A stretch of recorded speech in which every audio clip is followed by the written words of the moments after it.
Hi, it's Danny Flexen for SecondsOut, Sportsbet TV, here with Chris Mason. Chris, how you doing? Doing well, mate, doing well. We're going to do This Week in Boxing, a new concept for us, but one we hope you'll enjoy. We're going to look back on recent big fights that we've enjoyed, and we're going to look ahead to what's coming up in the world of boxing.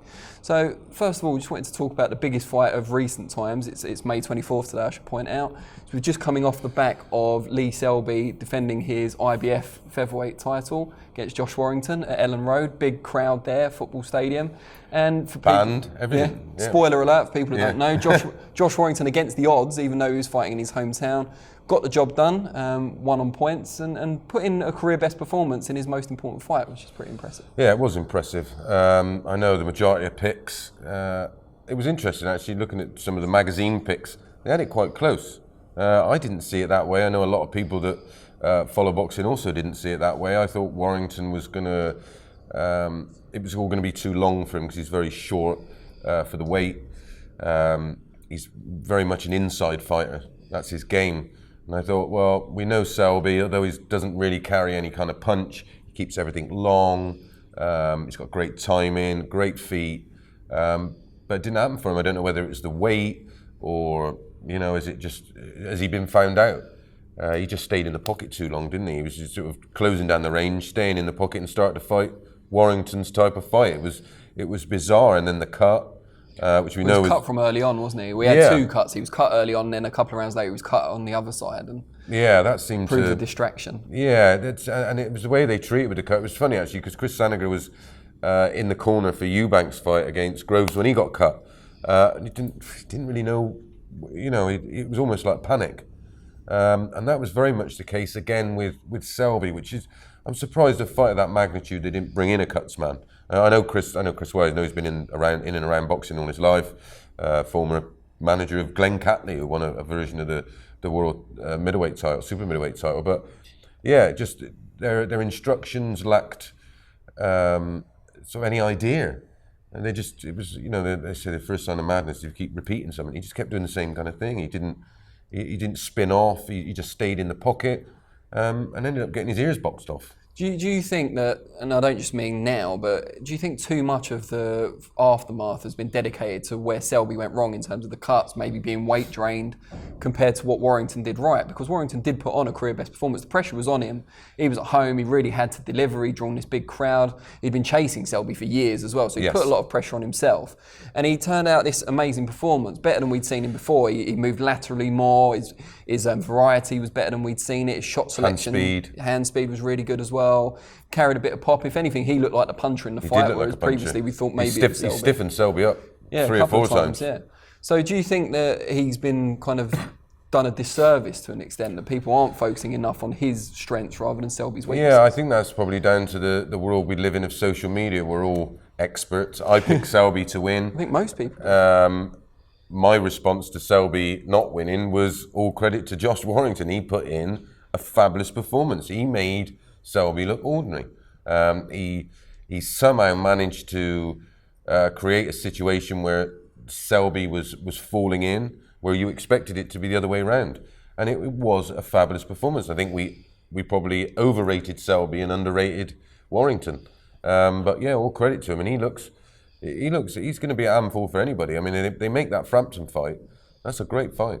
That's not going to be as one-sided as what people think. Let's talk about Frampton. Frampton signed a 3-fight deal with Frank Warren, Carl Frampton, last year. It's going well. Yeah. He struggled through the first fight, which was he'd been inactive for a while, and he produced a really disciplined, impressive performance against Nonito Donaire last time out. He's set to go. Sounds like you're about to be nicked. They found you at last. At Tower Bridge. At Tower Bridge, you're going to be hung. Yeah. He's scheduled to go out August the 18th at Windsor Park, which was something that was promised as part of the 3-fight deal. Northern Ireland Football Stadium, big deal for Frampton. Yeah. Who's probably one of the biggest ticket sellers in UK boxing. He's one of the biggest stars in Northern Ireland, isn't he? And that is a huge fight. But spanner in the works, it was always told it was going to be a world title fight. Now, he's the WBO interim champion, so there's always the chance he'll be upgraded. But if not, we're told Oscar Valdez, who's the full champion, may not be ready to fight until later in the year after suffering that broken jaw against Scott Quigg. Warrington, it doesn't look like Frank Warren, who promotes both men, is keen to make that for the next fight. He wants to let that build a bit more. Yep. So who could be opposite Frampton on that night? Scott Quigg, former victims, offered to step in? Yeah, I think Scott Quigg has said he'd take the fight. If it wasn't such a convincing victory for Frampton in the first one, then yeah, that would have been a makeable fight. And Quigg's coming off a defeat to Valdez, yeah, where he didn't make weight beforehand. Yeah, exactly. That was a strange scenario, and I was encouraged. He went over to Freddie Roach and he trained in the wild card, and I thought, maybe he's going to reinvent himself, because I was a huge fan of, still am a huge fan of Scott Quigg, but if anything for me, he's regressed where I expected him to progress, and I just honestly think Frampton would deal with him far easier than he did the first time round. So I think that version of Quigg is better than this version. So I don't know where they're going to find him an opponent. I could see it being put back and maybe give him Valdez a chance to recover fully, because that's a great fight. Apart from that, I don't know where he goes, whether he'll play around at the weights again. The WBA title is Leo Santa Cruz, who's fighting Abner Mares shortly, so I don't think there'll be enough turnaround time to make that happen. No, what are we, 2 and a bit months away, aren't we? Yeah. Gary Russell Jr., WBC champion, coming off an impressive victory over Jojo Diaz, who was quite a highly touted prospect/contender. And it wasn't a real tough fight for him, so... No, so in theory, he could do it. The Yeah. problem is Russell Jr., I think, has been used to a certain amount of money, and he also tends to only fight once a year, as he's been mocked for on social media. Is that someone that Frank Warren could bring over here from America? Yeah, I think so. I mean, it's a great fight, and they're going to do the tickets, so that will generate a certain amount of money. And it's on Box Nation. Is it pay-per-view? No. How are they going to generate the money, like you say, that Russell Jr. would expect? I mean, what's he going to want? 1.5? 2 million maybe? Not sure it does the maths. But that would be a great fight. That would be a great fight for both. Let us know where both of them are in terms of their career. I think Frampton's link with Jamie Moore has been, fabulous. I love that link up, and he looks a different beast. Now, we talked about the featherweights. Let's quickly switch to heavyweight. We've got Tyson Fury coming back in a couple of weeks. That's been well documented. Anthony Joshua's team still deep in negotiations with Deontay Wilder's. We hope that comes together. Fingers crossed. What about Dillian Whyte, who seems to be quickly becoming the forgotten man in the division? He's been nominated by the IBF to fight a final eliminator with Kubrat Pulev, which seems like a fight that would suit his style. Yep. He's hit out recently on video and on social media at cowards, other heavyweights that he feels are scared to fight him. Is it that they're scared to fight him, or is it that they don't want to come to the UK necessarily? Because there could be purse bids for that Pulev. Yeah, on the back of his victory against Lucas Brown, I think people are tending to judge him a little different. That was an impressive win against a big, strong guy, all but He made a real statement. It was a statement fight, and the way he knocked him out, I mean, that was a brutal KO. His victory against Derek Chisora was, some people liked Derek in that fight. I did. I thought a draw at worst for Derek in that fight.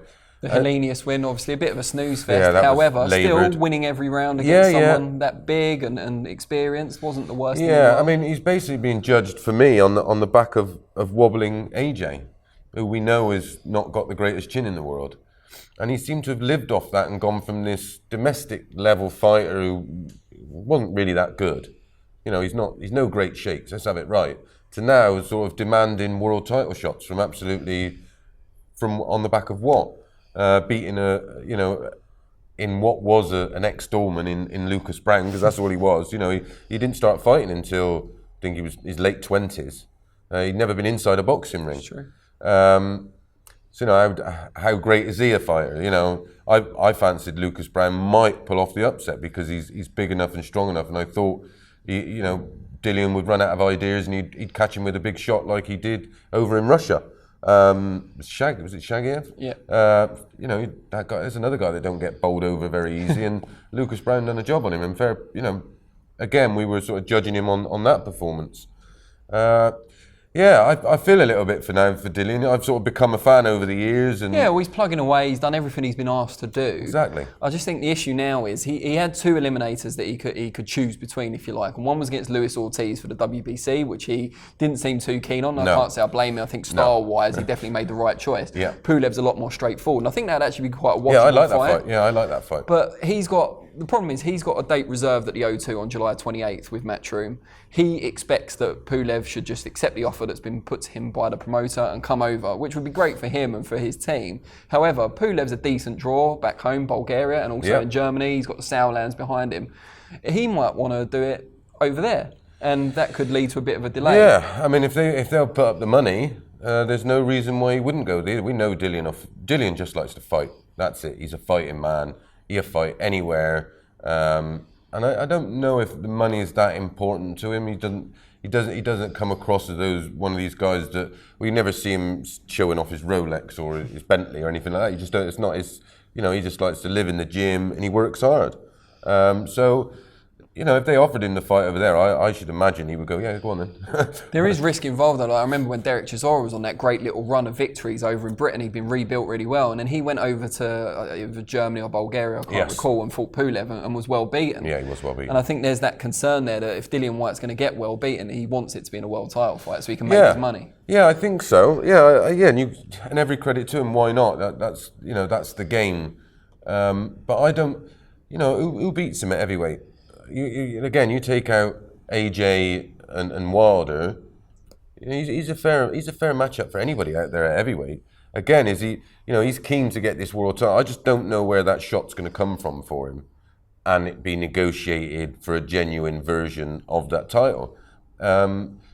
Is he going to be a gatekeeper? Is he going to be one of these guys that all these little hungry lions want to take over the pride? Yeah. And he might fall into that sort of trap because I don't think a fight with AJ sells again. Well, it does sell because AJ could fight a bin man and it'd do sort of 30,000 tickets. No disrespect to Rendell Munro. No, definitely not. But yeah, the Wilder fight doesn't really. I just don't. I think he's one of those that he's just not got that personality that people are enthused to go and watch him. Where with Tyson Fury, we've got that thing that we're all curious. Yeah. And obviously the AJ Joshua fight, Wilder fight is just massive. It's undisputed. It's what we all want. We want to see that final belt around AJ's waist. A couple of other big talking points. WBSS has started to announce its second season.